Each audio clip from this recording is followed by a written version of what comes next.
Part 1. Chapter 1. The Homecoming of Fever Crumb. 10 months earlier.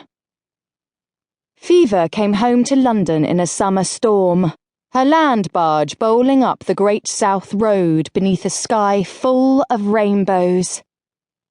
The city of her birth had changed in the 2 years that she had been away. Even the lands around it looked different. The woods that once crowded close on either side of the road had been felled, leaving nothing but grey stumps. New settlements had sprung up on the hillsides, loggers' camps and way stations for the ceaseless convoys of hoys and big-wheeled land barges that carried timber, steel and pig iron north to London. So she was prepared to find the city altered, but her first sight of it as her barge grumbled across the brick marsh causeways was still a shock. She stood at the front of the open upper deck, gripping the handrail and squinting into the stormy sunlight and the sharp north wind. She could hardly believe her watering eyes. The London she had known was gone.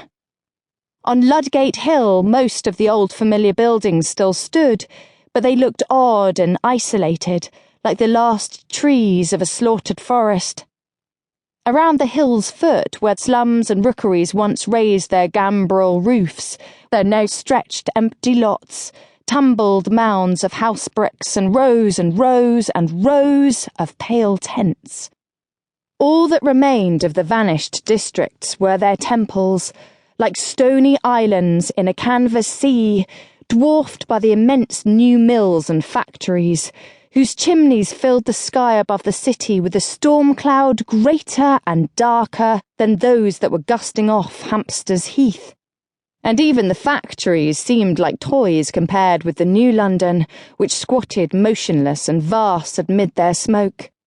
Its immense chassis, broader than the biggest fleet of barges Fever had ever seen, rested on bank after bank of caterpillar tracks. 2 decks or tiers of steel and timber were rising on its back, crammed with housing, bristling with cranes, stitched to the sky with scaffolding, the bright white points of welders' torches shining amid the towering girdlework like daytime stars. "The Lord Mayor's demolition gangs have spared the temples," said Fever's father, Dr. Crumb. He stood beside her, holding an umbrella over them both and shouting to make himself heard above the hammering of the barge engines and the hiss of the wind, which was starting to throw big, chilly raindrops in their faces.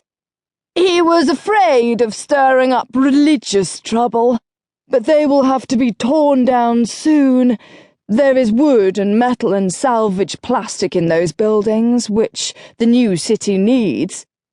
Fever nodded, watching a last ray of sunlight strike the glittery thunderbolt that crowned the temple of the thin white duke.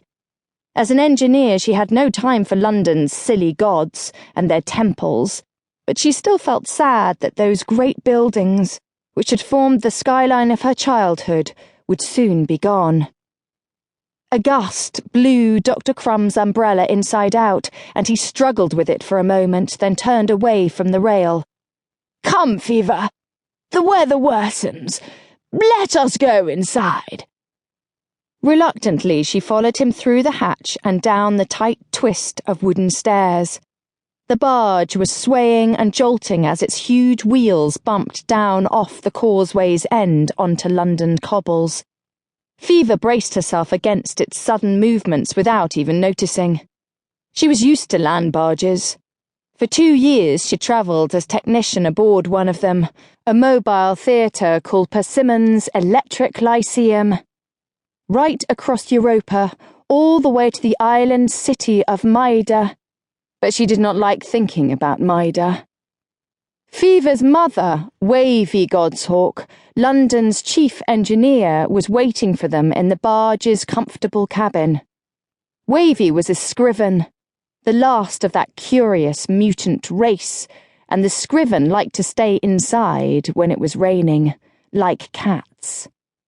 "Fever," she purred when her damp daughter came in, and she brushed Fever's face with her fingers.